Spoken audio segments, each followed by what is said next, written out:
Greetings, all you rational thinkers inhabiting planet Earth. I'm Paul Elam. This is AVFM News and Activism, and I am with my co-host and AVFM radio producer, James Huff. James, you want to say hi to everybody? Hello, everyone, and how are you doing tonight, Paul? I'm doing good. How are you, buddy? Feeling good. Ready to rock. Let's do this thing. I don't know why I'm feeling good. I mean, the news is really bad.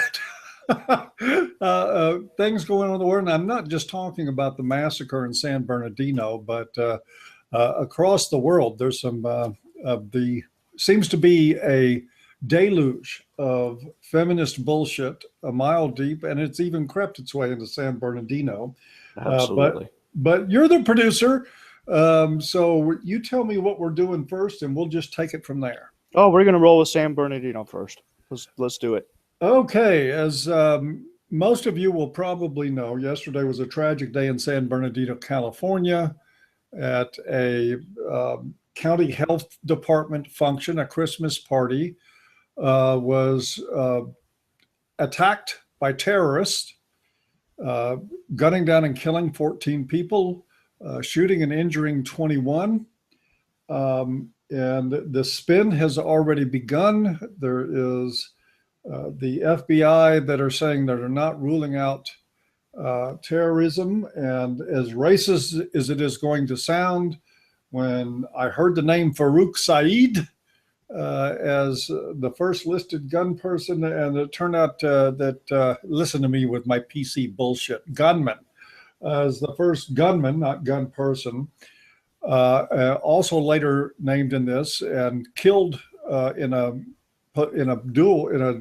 battle with police, a gunfight, was his wife, who apparently left their 6-month-old baby so that she could go partake in mass murder, knowing that she probably was not going to come back.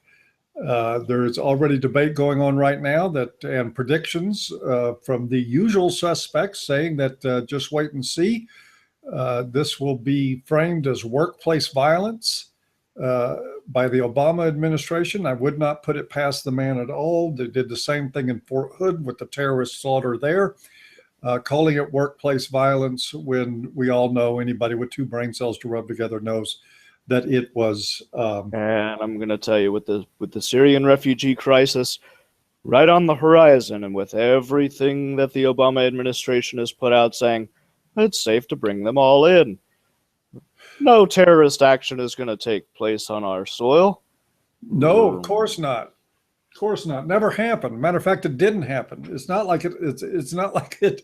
Oh my God! It's not like it hasn't already happened. Hello, 9/11. Hello, Fort Hood. Hello, San Bernardino. It's happened. And here's something. I'll say something that will get me the ire of some people out there, and I don't care. Folks, it is time for Americans to exercise their Second Amendment rights. Buy guns, buy guns, lots of guns, big guns, small guns. And remember, everyone, in order for those guns to be effective, the head chamber needs to be locked and loaded. Yes, an unloaded gun is a club. Yep.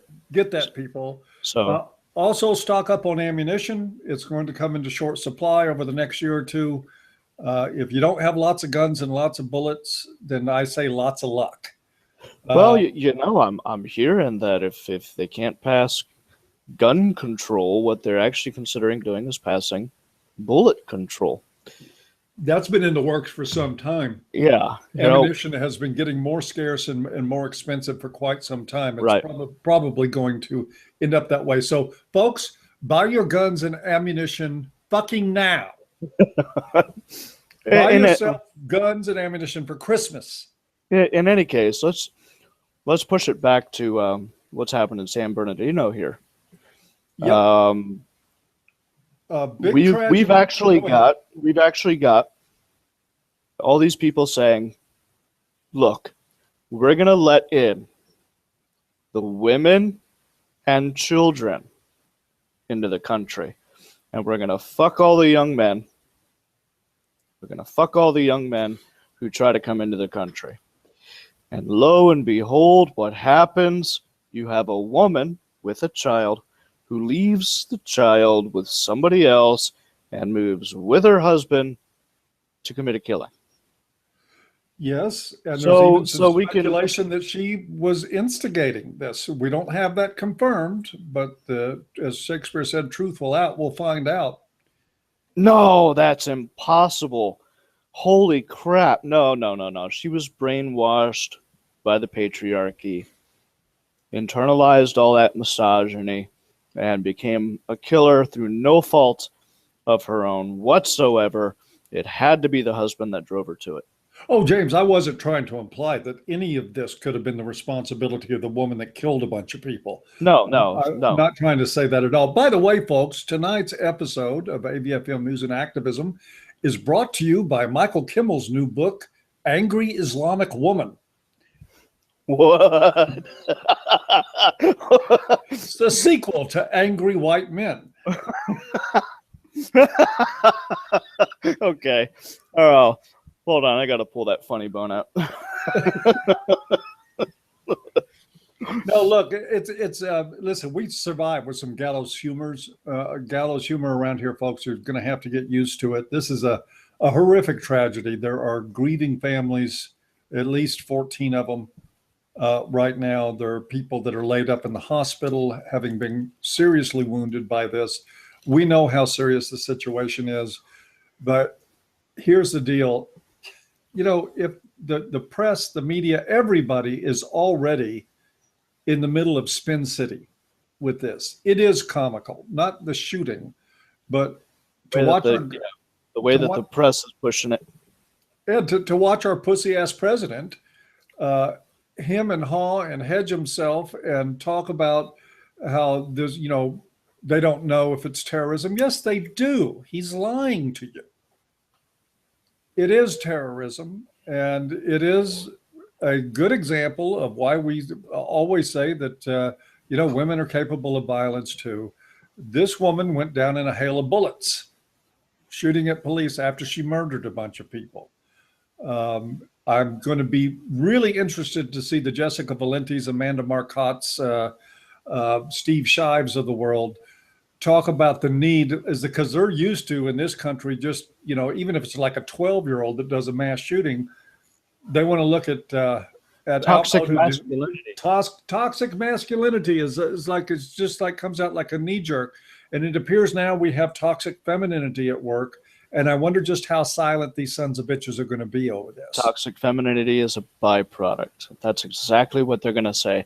It is a byproduct. In fact, this whole idea of toxic femininity is sexist in and of itself, because what is actually happening is this woman has built a defense mechanism to be like this because of what the patriarchy has done to her. Yep. Absolutely. I can promise you that they will absolve this woman of all agency. Oh, yes. Yeah, we ought to get her some, well, if she wasn't dead, we should get her some counseling, you know, maybe a mental health program, some additional money, and an escape route from the guy that she was with. Yep, and she certainly should be able to raise that child as she sees fit. Yes, she should. My God. This is going to be a disgusting display of yellow journalism that will make Sandy Hook, the response to Sandy Hook, just pale in comparison. Because there they at least had a guy, you know, and even at Sandy Hook, they wouldn't talk about the guy's mother who had an autistic kid in the basement loaded with guns, and who had alienated him from his father. No, that wasn't a part of the discussion.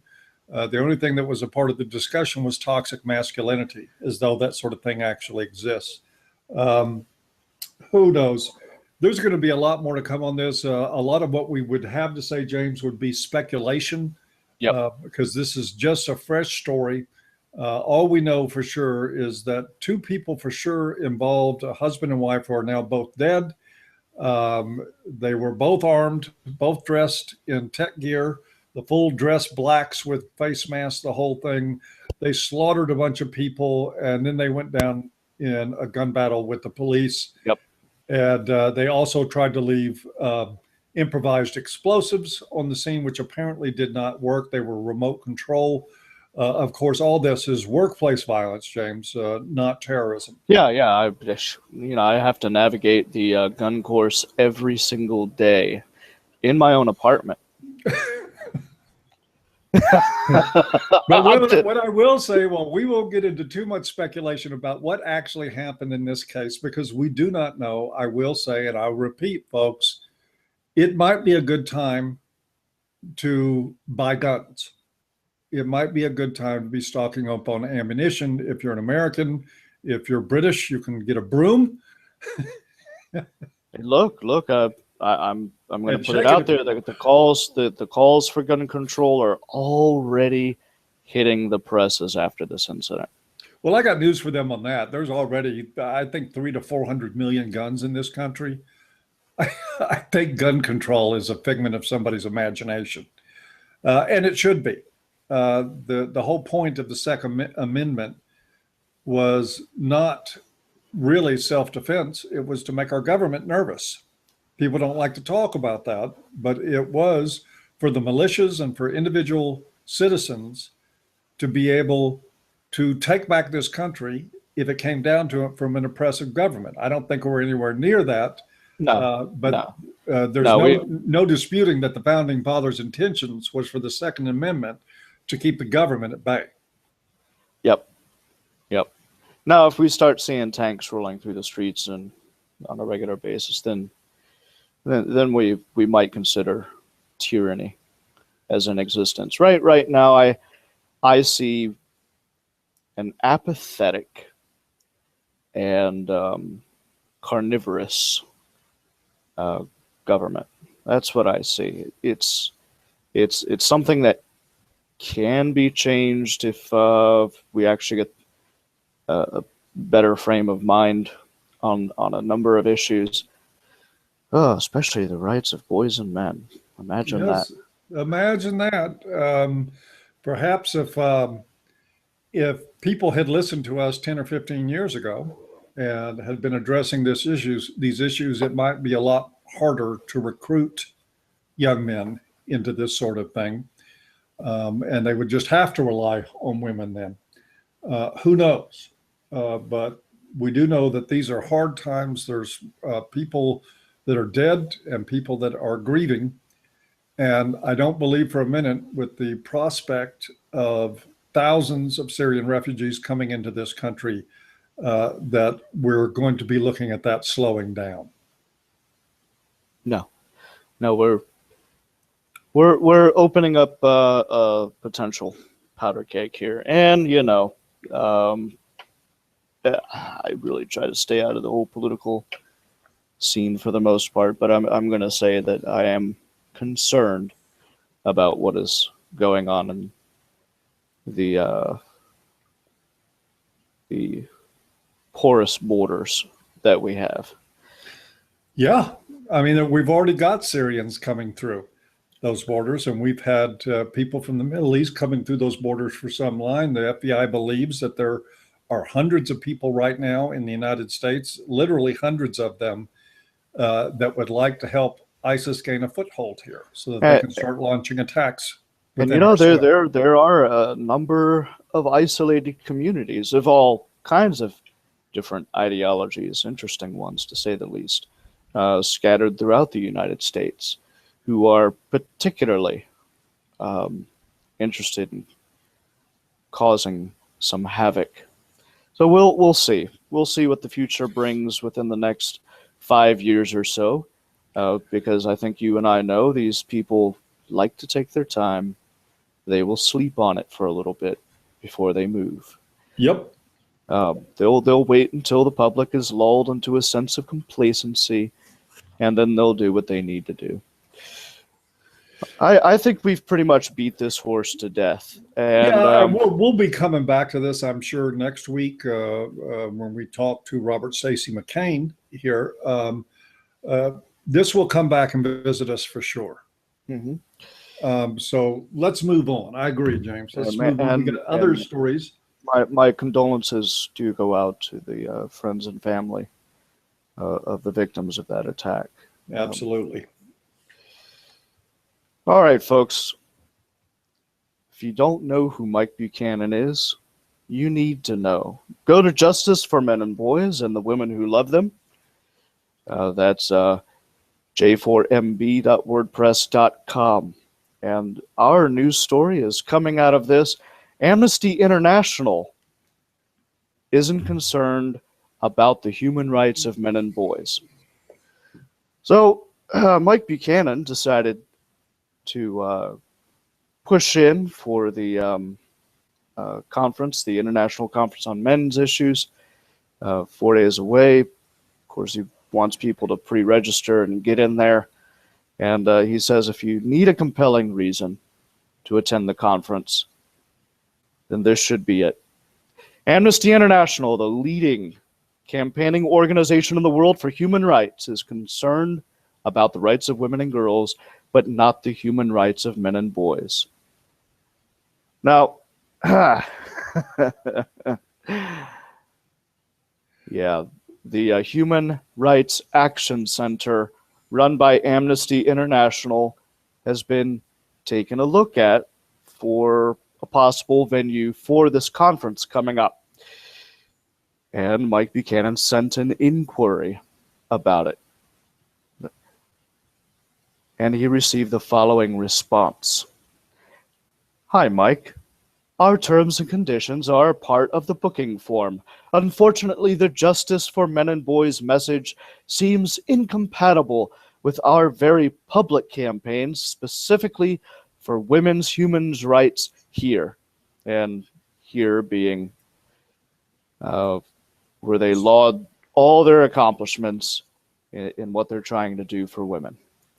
As you will see from our terms and conditions, we are not able to accommodate any organization that goes against the Amnesty International UK's ethos. As such, we will not be able to accommodate your event at the Human Rights Action Center and wish you all the best with your venue search. Now, he wrote back and said, look, we've got a lot of men and boys who are hurting. Their rights are being trampled on. Here is our manifesto covering 20 areas.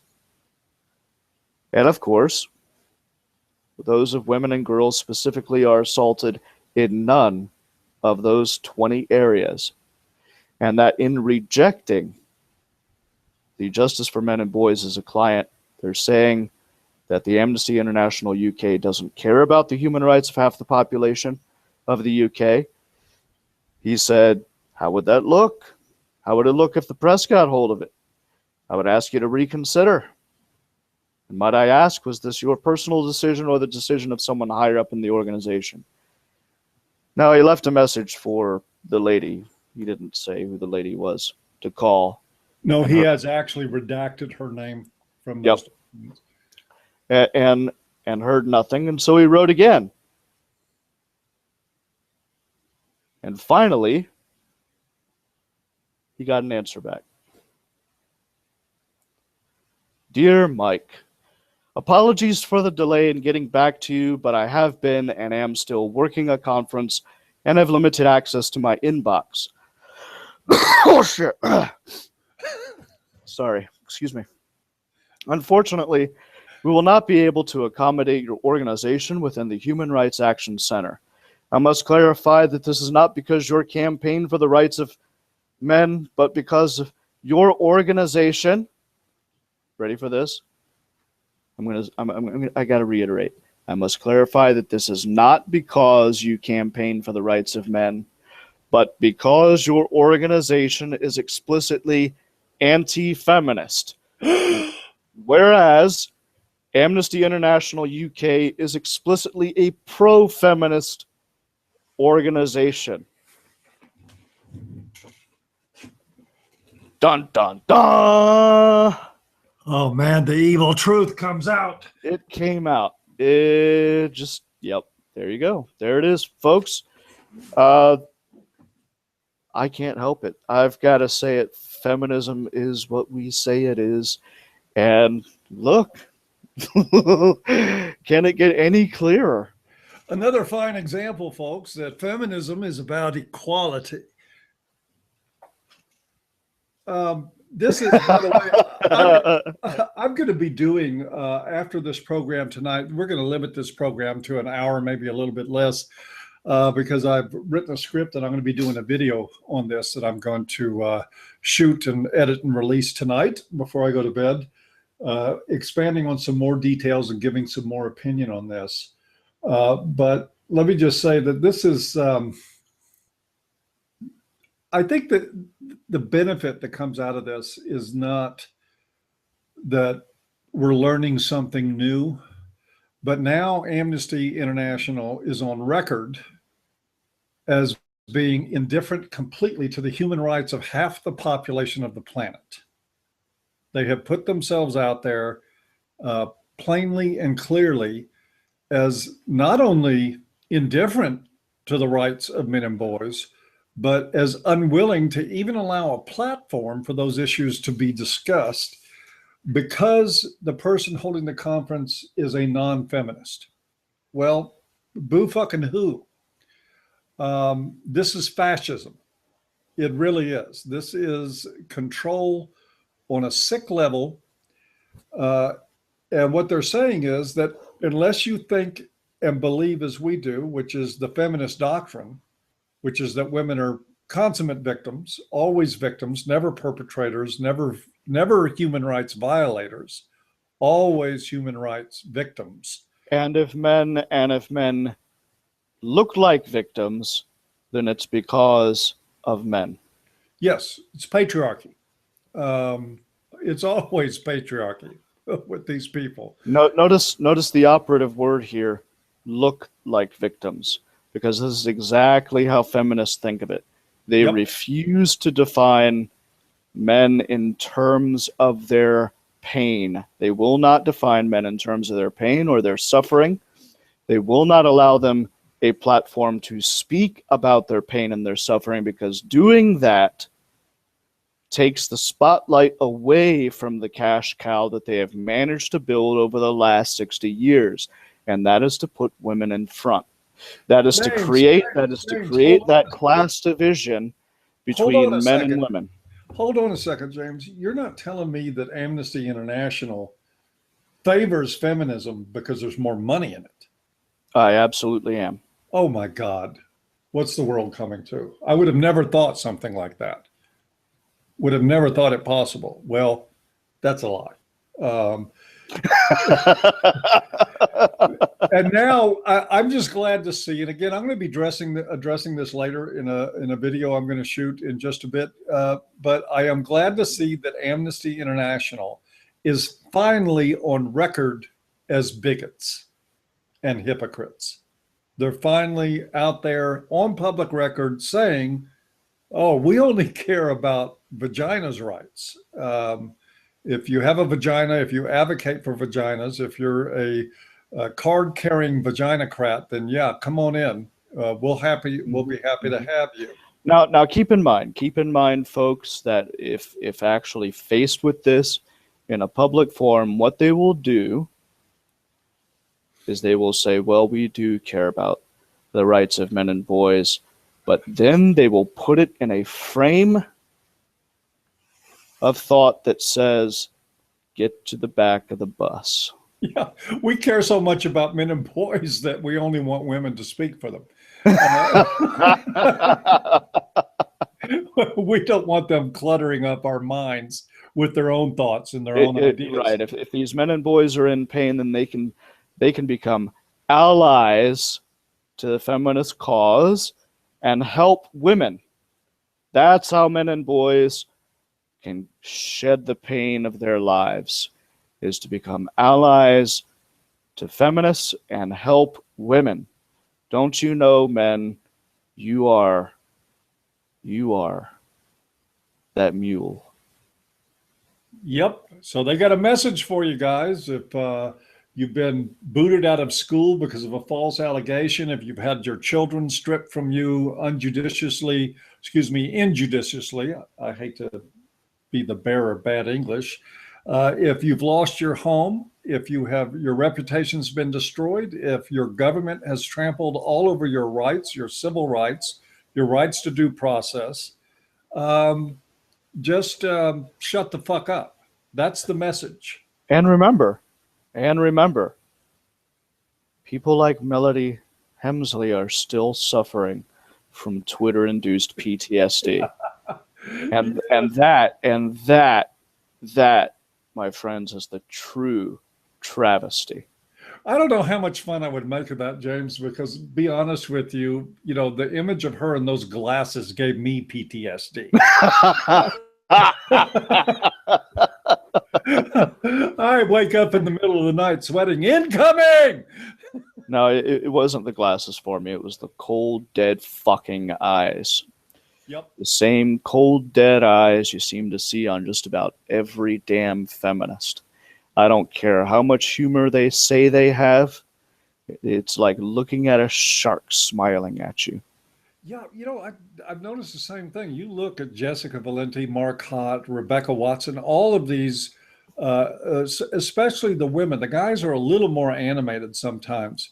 But what you see, even in Lacey Green, is really the eyes of sharks, just this dead, absolutely zero affect, no emotional expression, nothing, almost like they're little machines spouting stuff out. And it makes me wonder how many of these women are just empty shells in real life. They really are. They're a bunch of sound bites they got from women's studies. Psychotics, Yeah. man. That's kind of how I think of it. I mean, you don't see a conscience. You don't see. Oh no, yeah, you can fly into a rage because the world doesn't give you free tampons. So, hey, what can I say? Oh man, that pink tax. But anyway, we can probably move on to this one too. Like I said, I'm going to be doing a video on this later. It'll be out tonight on my YouTube channel and on thevoiceformen.com. So you can be looking for that to get some more details and more reaction to what's going on with that case. But we have a truckload of news stories that we can cover, and some that we haven't even put on the list. I mean, we haven't been talking about. What's her fuck from Australia that got the guy fired? Clementine Ford. Yes, Clementine Ford. Or is it Ford Clementine? One of the two. Oh, yeah. She was news from 2 years ago. But yeah, she's popped back up since, and I'm sure she'll have her 15 minutes once again. Yeah, she got a guy fired for calling her a slut on Twitter. She doxed him, tracked him down, found his employer, contacted his employer, and of course, the last thing an employer wants is the pressure that she could have brought to bear on that company for keeping him employed. So they fired him for what he had to say on Twitter by calling her a slut. I mean, I thought he was being nice. I could think of a lot better words for Clementine Ford. So can I. And yeah. Yeah, including the C word several times over. I was so about to say it. Yeah, hey, she's a cunt. She is. And of course, I'll qualify, not all women are cunts. We know that. But and some men are cunts. But Clementine Ford is definitely a cunt. My God, somebody calls you a name on Twitter and you turn it into a vendetta to end their employment. We used to have this thing we did in the Army. Whenever we'd have these guys who were going out in the field and they started getting all pissy and shit like that, and we'd look at them, look dead in their eyes, and then go, "Oh, my widow pussy hurts." Well, that's a lot better than a blanket party. Which if you screw up too much in the military, you might find yourself on the receiving end of one of those. Hey, nothing says get in fucking shape, asshole, like a bar of soap and a sock. Was it, Dad? Four guys on the corners holding the blanket. You can go nowhere and you get throttled. Hey, it's a part of life in the You know that military. It happens. I don't know if it still happens or not, but I do know that it happened when I was in the early '90s. I do Oh know that. yeah. It happened when I was in a couple of decades before you. Almost. Oh my God, I'm getting old. Well, let's by all means let's get off of Clementine Ford. Ugh. Ugh. Don't give me that visual. I'm sorry, I just felt like being cruel tonight. What else is going on in the news? Hey, here we go. Translation of Chimamanda Ngozi Adichie's "We Should All Be Feminists" to be handed out to every 16-year-old in Sweden. Now, the Swedish translation of this, was unveiled yesterday. The text originated But as they think that Sweden isn't feminist enough? I guess not. The text originated as a TEDx talk in 2013, and folks, we all know TEDx has become nothing more than a bastion of progressive feminist thought. Well, we got to say they did allow Warren Farrell to do a Oh, TEDx. they did, yeah, but Yeah, they did, and they also allowed Amit Deshpande out of India to do one. oh, yeah, that's true. But of course, that's two very wonderful tokens out of hundreds and hundreds of talks. It isn't like we're taking over TEDx, folks. Oh no, we know exactly where they are. Now, she combined her personal experience of growing up in Nigeria with an acute analysis of the complexity of modern feminism. Part of the talk was famously sampled by American pop star Beyonce in the song "Flawless." Oh, well, that's an endorsement if I ever That heard one. must be absolutely. Didn't Beyonce get on stage with a great big feminist behind her in lights? Oh, yes, she did. I mean, oh man, I tell you, poor Beyonce too. She needs feminism because she's not rich enough and famous enough and powerful enough. Beyonce was also the one that one of her road crew that was, I think, dismissed because he or she was no longer useful, revealed that part of Beyonce's terms is that wherever she goes, she has to have water served to her at 36 degrees Fahrenheit that she can sip through a $900 platinum straw. Wow, that's not privilege at all. No. She needs feminism, man. She needs lots more feminism. Wow, that's just no. That's So, anyways, every woman deserves to drink through a platinum straw. Absolutely, and to have her water at 36 degrees, not a degree more or less, by the way. That was part of her contract stipulations. Poor thing really did need to put feminism up in lights. It probably cost what, $10,000 or $15,000 just to build that set for her. I'd never have been able to keep a job like that because I probably would have ended up telling her I could measure the temperature with my dick. Yeah, well, that'd be a little uncomfortable on your dick, I'm afraid.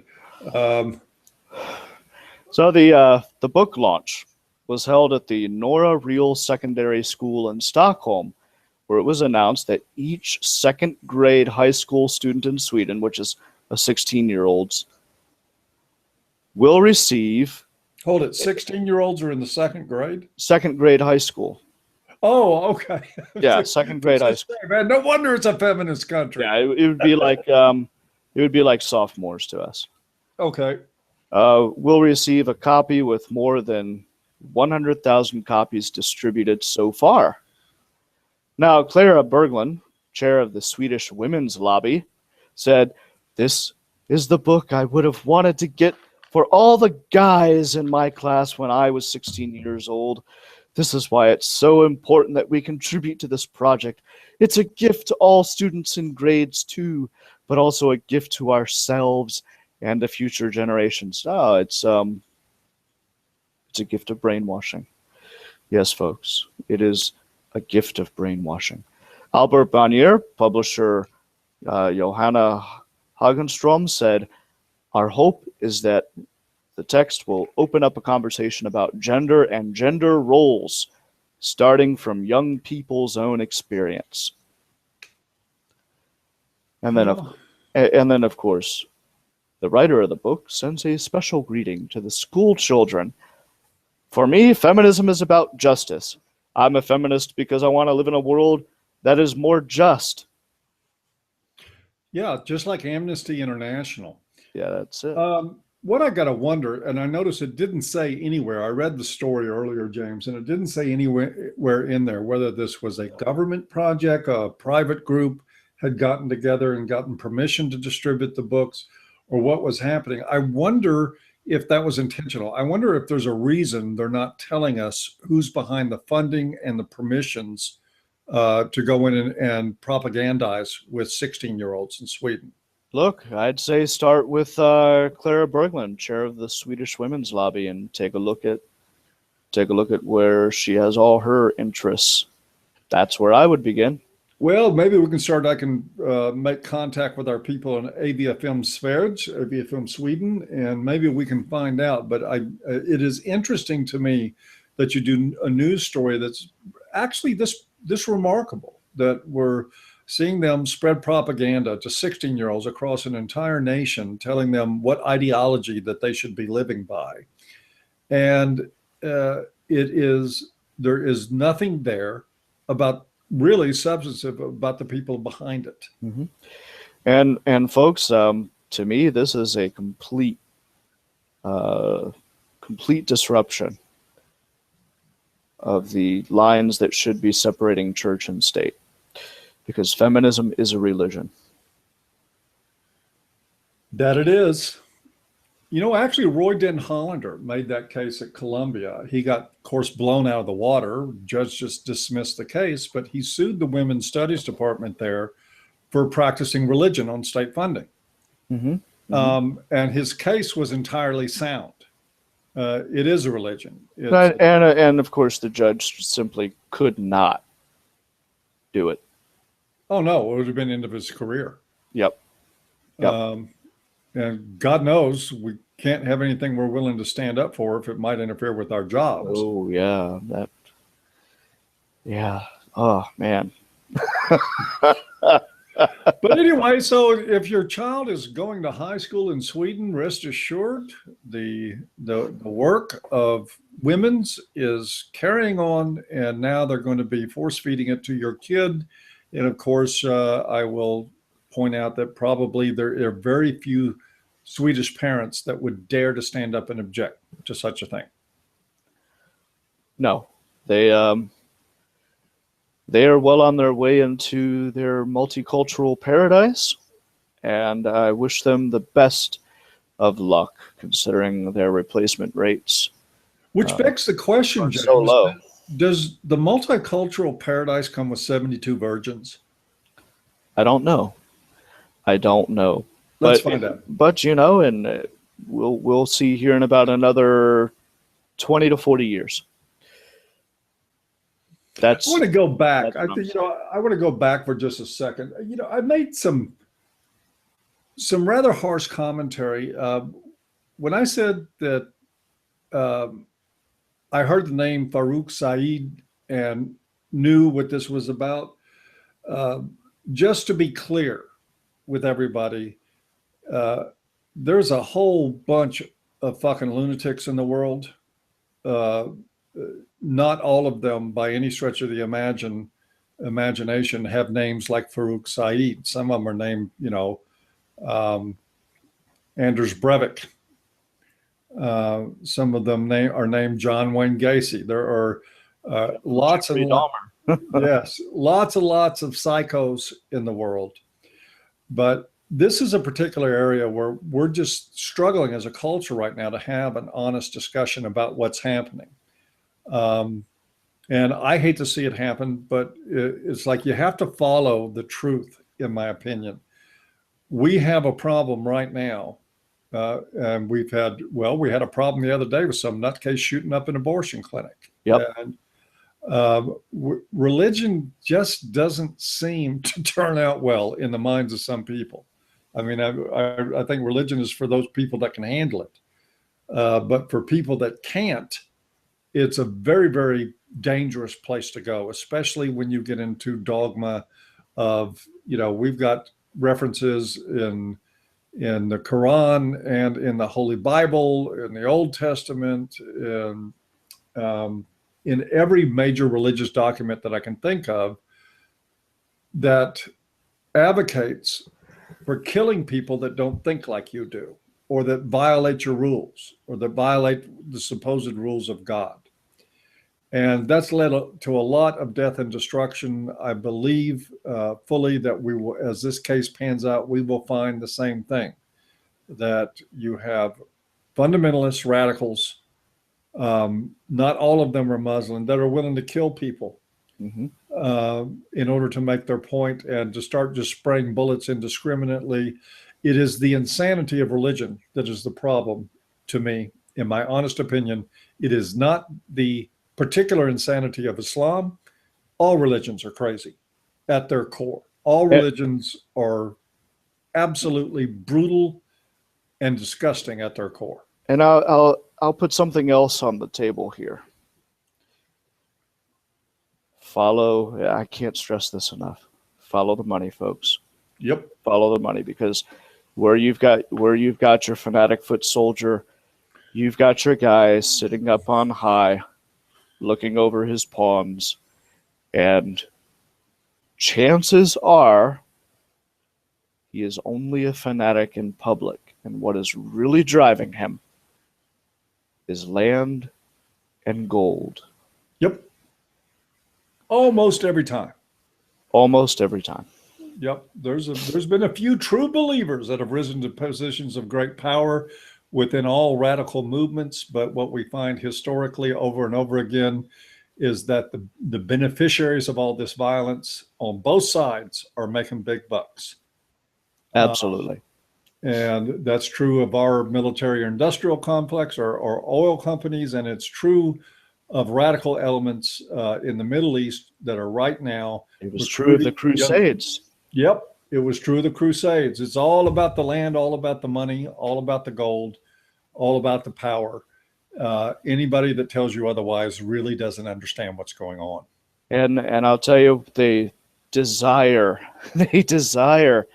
chaos and disaffection within these populations. They need there to be chaos and disaffection within these populations, because this is where they recruit. This is where they say, hallelujah, let me show you a better way. Yep. And then we have when it comes to those that, I've watched, unfortunately, I forced myself to do it, a couple of ISIS videos of them executing people. The insanity of these very, very slick productions, highlighting people getting shot in the head and being drugged to their death at a rope tied to the back of a pickup, is that when it gets down to it, like in ISIS, it's true, and every other one that I can think of, it's true. You got the people on the low end of the totem pole, the ones that are actually pulling triggers and chopping off heads and stuff like that. A lot of these aren't particularly religious people. They're just fuckers that want an excuse to kill somebody. And they don't much care who it is. They're just psychos that have been handed an excuse. Okay, Allah told me to do it. Fine. They're not really religious people. They are people that say, this mode of thinking allows me to blow some guy away with his hands tied behind his back. And that's all they are. Nothing more. Right. But when you hand people reason and truth, they run out of excuses. They run out of excuses to kill other people. And that separates the chaff from the wheat as far as cold-blooded killers are concerned. Because most of these people, if they were not given the excuse, at some point would actually have to face the truth in the mirror in the morning. Yep. And live with guilt. And right now, they have an excuse not to. Yeah, it's how guilty can you feel when you're doing God's will? Exactly. Well, folks, we're going to go ahead and move on. Reason.com. I really like Reason.com. They come out with some pretty decent pieces most of the time. Mm-hmm. And I'm going to have to read. Do I sense a butt coming?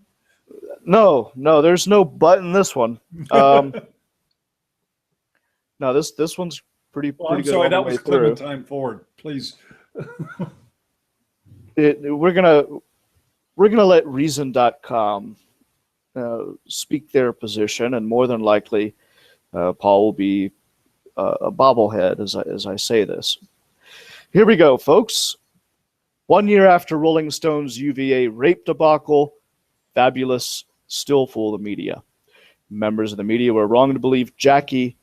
They're wrong to believe the hunting ground, too. It's been a little more than a year since Rolling Stone published Sabrina Rubin Erdely's infamous false story about a horrific gang rape at the University of Virginia. Rolling Stone is being sued by characters who were misrepresented in the story.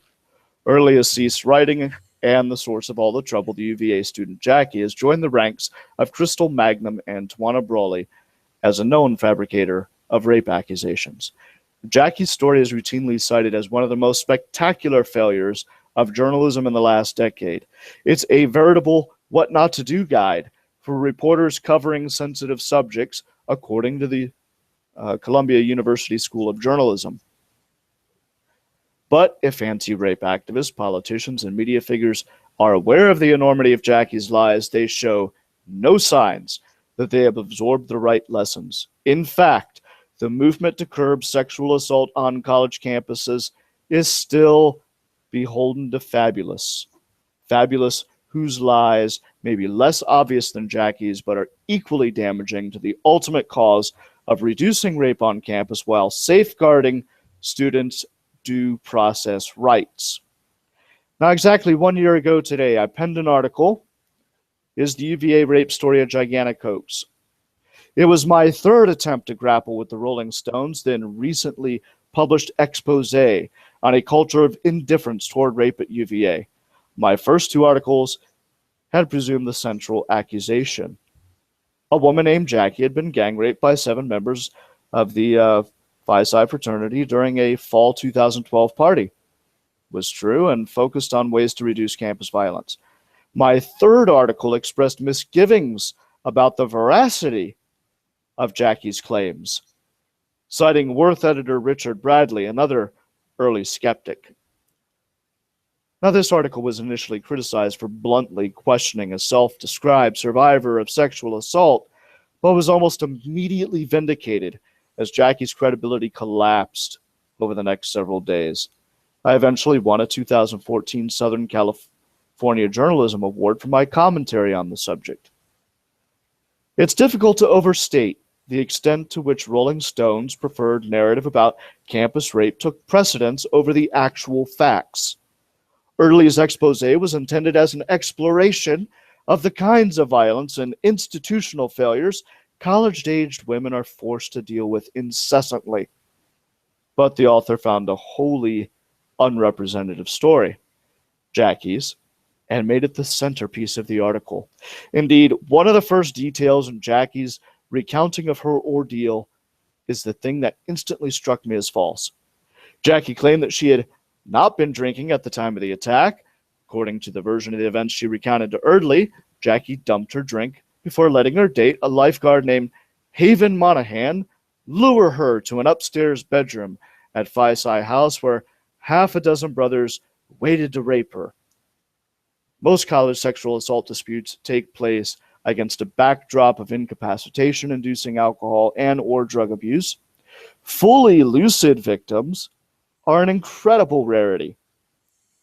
Equally astonishing was the notion that Phi Psi's vicious assault was elaborately premeditated, ritualistic in nature, and involved numerous co-conspirators, young sociopaths who would perpetrate such horrific crimes over and over again until they were caught.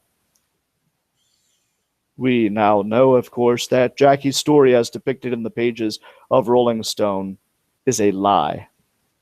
There was no party on the night in question. Haven Monahan does not exist. Jackie created him out of thin air, presumably to trick her friends into thinking she had a boyfriend, and went to elaborate lengths to maintain that deception. As Kathy Young wrote in Reason, quote, "It's not simply that there was no party at Phi Kappa Psi, the fraternity named by Jackie, anywhere near the time when she said she was attacked. It's not simply that her account changed from forced oral sex to vaginal rape and from 5 assailants to 7, or that her friends saw no sign of her injuries after the alleged assault. What clinches the case is the overwhelming proof that Drew, Jackie's date who supposedly orchestrated her rape, was Jackie's own invention. Is it possible that someone sexually assaulted Jackie on the night when she claimed to be going out with her fictional suitor? Theoretically, yes. But it's also clear that her credibility is as non-existent as Haven Monahan." End quote. But the problem is not merely that Jackie lied. By allowing herself to be duped, Erdely gave readers the false impression that Jackie's rape was emblematic of the situation faced by young women on college campuses. But the vast majority of campus sexual assaults do not involve villains as obvious or psychopathically, wow, that's a hell of a word, depraved as Jackie's rapists. That is why it has been so disheartening to see activists and media fully embrace The Hunting Ground, a purported documentary on campus sexual assault that embraces many of the core tenets of Erdely's erroneous reporting. For one thing, filmmakers significantly distorted the cases of accused rapists Brandon Winston and James Winston, whose alleged victims provide much of the film's substance. For another, the movie commits to the idea that most campus rapists are, like the monsters in Jackie's story, serial predators. But the integrity of the scene behind the serial predator theory has been fundamentally misrepresented by its most important devotee, Dr. David Lask, according to a detailed investigation conducted by Reason contributor Linda Lefebvre. Indeed, both Winstons are implied to be serial predators who drug their victims, even though no evidence that the accusers were actually drugged has ever surfaced. It's not even totally clear upon review of the facts that the two men are guilty of anything other than ill-advised drunken sex. Are campuses home to some serial predators? Certainly. But they are also home to a great many young men and women who don't practice good consent norms, drink recklessly, and have sex under confusing circumstances. There are a great many victims of sexual assault on college campuses, though not as many as commonly believed. And yet activists and government policymakers keep giving a platform to the serial aggregators and outright liars. A movement that wants to promote safe, consensual sex on college campus simply must do a better job weeding out fabulous if it hopes to inspire support for its cause. Unfortunately, the activists' call to believe all victims, a sentiment recently echoed by Hillary Clinton of all people, is clearly getting in the way. Those who believe Jackie were wrong to do so, and a year later, they are still fooling themselves. Little footnote here at the end of this article. I reached out to Erdely through mutual contact. She declined to be interviewed for this article, of course. I'm so surprised to hear that. Wow, good article. I think spot on. And we haven't heard the last of this yet. I know that Jameis Winston has filed suit against CNN. At least that was the last news story that I read, for airing The Hunting Ground. And also this comes in right at the heels of a recently released report by RAINN, the largest anti-sexual assault organization in the world, at least in the United States, that concluded that 91 last year that 91% of college campuses had 0 reported sexual assaults. So I don't even know if I go with the prevalence of serial predators. I just don't think that sexual assault, that real sexual assault, I'm not talking about I woke up with a hangover and felt stupid about having sex with somebody, but real sexual assault is a lot more rare than people want to even discuss in that industry, because they're turning this in. I mean, this documentary, the campus programs, all of these things. What did you say, James? Follow the money? That's right. Follow the money. Follow the money, folks. Yep. If you want to know who's profiting from this, just follow the money and you'll get to it. And what you'll find a lot of times is that it's a small group of ideologues, just like it is in the domestic violence industry, and now in the, I would say, burgeoning sexual assault industry that we have in the United States and of all places, India. There's a lot of money changing hands over this. There's a lot of money in Rolling Stone running stories that have absolutely no substance to them, no corroboration. This was the sloppiest journalism ever that started the UVA thing. And what you notice, if you look at things like Danielle Indamye at Hofstra and Crystal Gail Mangum at Duke and the UVA story, is that none of these big attention-getting rape stories ever turn out to be actual rapes. I mean, James, can you name one? No. It's because they don't exist.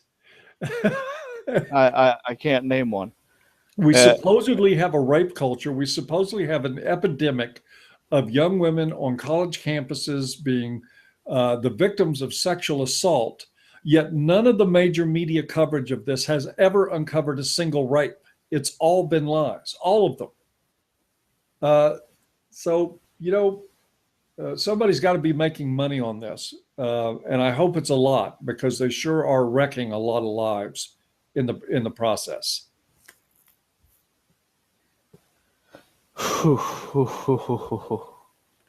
Man.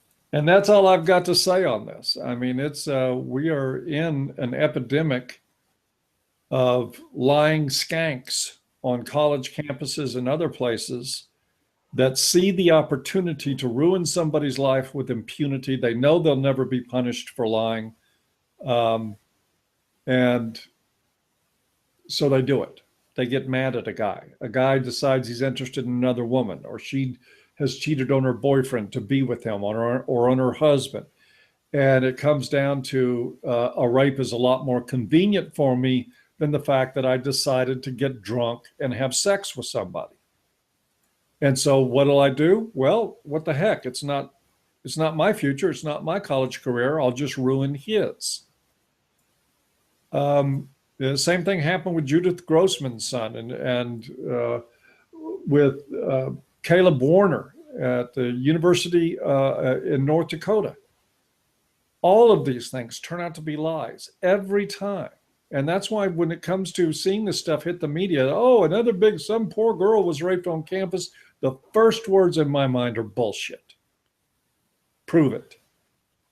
And this is a sad thing, because anybody, male or female, who's a victim of actual rape suffers for this bullshit. Cry wolf. Yep. And now people don't believe you. Hashtag thank a feminist.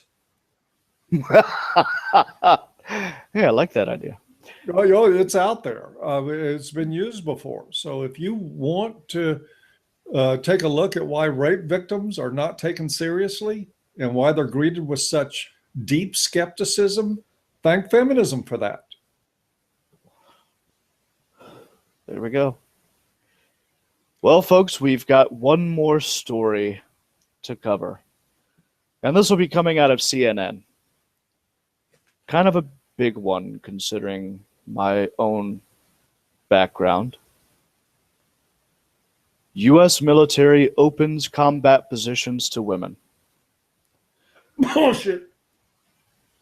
All U.S. military combat positions are being opened up to women. Defense Secretary Ash Carter announced Thursday the decision allows women to fill about 220,000 jobs that are now limited to men, including infantry, armor, reconnaissance, and some special operations units.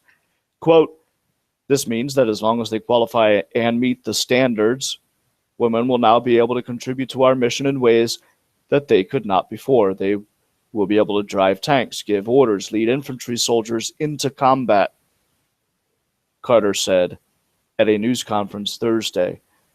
His move comes despite the objections of Marine General Joseph Dunford, the chairman of the Joint Chiefs of Staff, who had advocated keeping some roles limited to men. There will be no exceptions, Carter said. Carter's historic announcement comes after years-long reviews and after public pushback from the Marine Corps, which had sought exceptions to key positions such as infantry, machine gunner, fire support, and reconnaissance to men. A Marine Corps study suggests all male squads are more effective in combat and less likely to be injured than integrated groups. Wow. Wasn't that what Judgy Bitch said? Oh, it's been said for years. I think Fred Reed wrote an article on this 7, 8, 9 years ago about the hidden Pentagon report showing the multiple problems they had with trying to train women into male combat roles, where their tendency to get hairline fractures, muscle pulls, all kinds of things.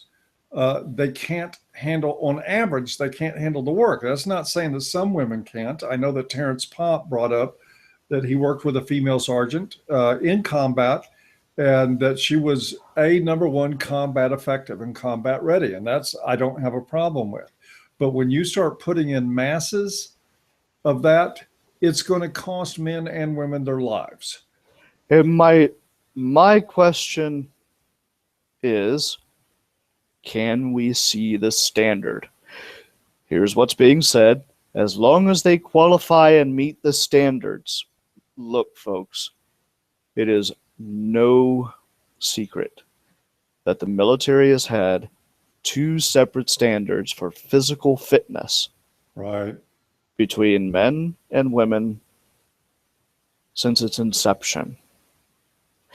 Now, will women who go for these positions be required to operate on the same standard that the men have to operate? I can tell you the Pentagon will never allow that. Well, we'll see.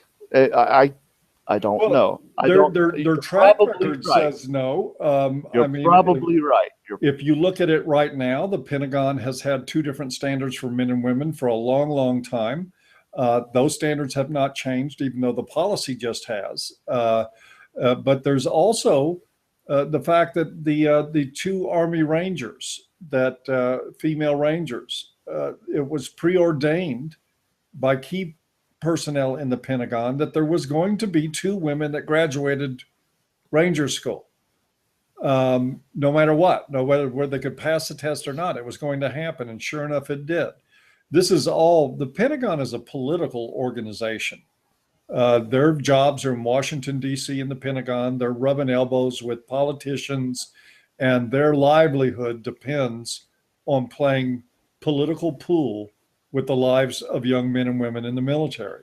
And so they're not going to insist because, one, most women could never pass the male standards of physical fitness. That's why they have separate standards, is because women can't hack the male end of it. So what they're going to do is they're going to put improperly prepared women in with men who will have to then shoulder the additional weight that women can't bear. And so not only will the guy have to carry his own weight, which he's used to doing, to work with his coworkers, to work with his squad, his platoon, whatever, they will have to pitch in and share, just like they did when I was in the military and we were doing field maneuvers. The women that couldn't handle the heavy stuff were just basically shuttled off into the shade of a tree while the men got things done. Right. Now, I'm going to speak for the U.S. Army here. That when I was in, there were 3 specific events: push up, sit up, 2-mile run. Right. And you were graded based upon sex and age. So naturally, the older at 18 years old, you weren't quite at your peak. Your early 20s, you're supposed to be at your peak, and then after that, it starts tapering off. So in order to score 60 points as a 24-year-old, you would have to do more than a 45-year-old to get the same score. And the minimum score, the very minimum score, was 60 points in each event. Most combat units refuse to allow their soldiers to not be placed in a rudimentary physical fitness training program if they score less than a 280 to 285. That's out of 300 total points. Right. Most combat units are at brigade level and below, mandated by the command to keep a much, much higher standard of physical fitness than the minimum requirement for just being in the military. So there is that. Are these women going to be scoring their 285 on the women's score sheets, or are they going to be scoring their 285 on the men's score sheets? That's what I want to know. And I will predict that it will be on the women's score sheets. And to give a comparative thing here, there was a thing we just addressed on the Facebook page about, and I can't remember, her last name was Corbin. She failed every fire department of New York City physical fitness exam that there was to take. She failed them all. And she was hired anyway because of sexual politics. She was put into a hazmat unit for handling hazardous materials during fires. And it was discovered by her supervisors then that she couldn't hack the job. She couldn't lift the weight. She couldn't do any of it. Not too surprising, since she failed her physical exams. So they moved her to a desk job, making with overtime $81,000 a year. And then she went out, and part of her desk job, so to speak, was to occasionally go out and inspect some of the trucks. And then she broke her damn foot getting off one of the trucks. And so now she is at home, off duty, being paid 3/4 of her pay, $51,000 a year, plus change, for doing absolutely nothing. And we are going to see repeats of that in the military. We are also going to see problems with more soldiers getting killed than are necessary because they're playing they're playing the sexual politics game onto the battlefield where it does not belong. Don't get me wrong. I think that all female units would be a good thing. Of course, they're not going to do that because they're not going to have male strength there to depend on, and they would get slaughtered. So it's a dilemma. And putting them in with, I'll give you another example, James. When I worked for the Texas Youth Commission, I worked in a facility where they sent all the hardcore gangbangers, murderers. You call them teenagers, but we're talking about teenagers that are like 6'4" and 230, 240 and pump iron all day and have already killed people. They would select the time. The state of Texas mandated that a certain amount of women be employed in that facility, even though they weren't suited for it. When things got rough, the women would call for help and then stand like a wallflower while the men went in and broke up riots and took weapons away from people and got in between gang wars that were happening between Crips and Bloods. Those guys would actually schedule their riots. We were forced by the state to post our schedule up where the inmates could see it. And so they would wait and they would look at the schedule and they would pick nights to riot where there were the fewest amount of male personnel available because they knew they could get away with more. All of these things, when you try to translate sexual politics to a real world situation that involves violence, physical strength, aggression, all these things, everything you have in combat, it turns out very poorly. And no matter what happens, they're never going to hold women to the same standards that they hold men because the women can't hack those standards. And what they're going to do is they're going to pass them through so that they become dead weight and a burden to soldiers who are more likely to get killed because they're having to pick up the slack for their fellow soldiers rather than keep their mind on surviving and helping each other survive. This is a nightmare waiting to happen. And it's a shame.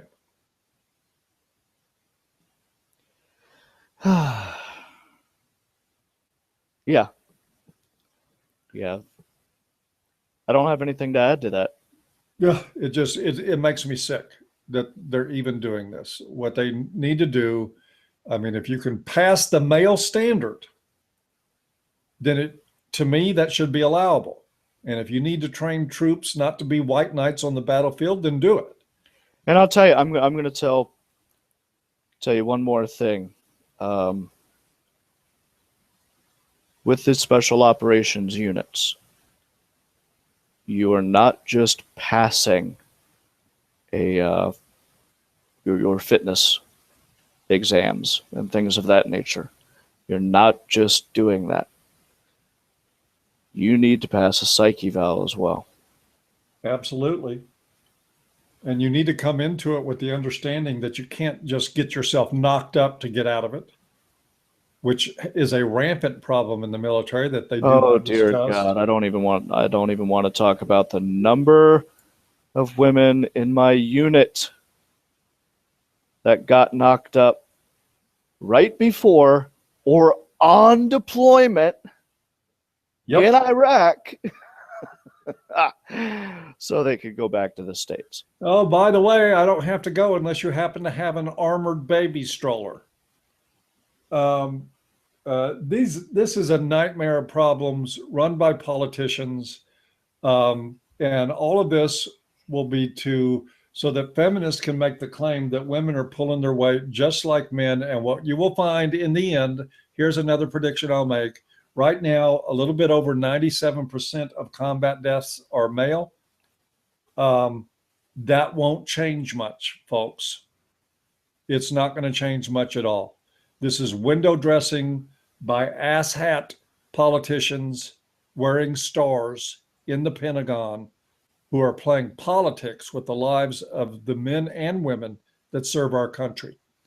And it's a crying shame, but that's what they're going to do. Indeed.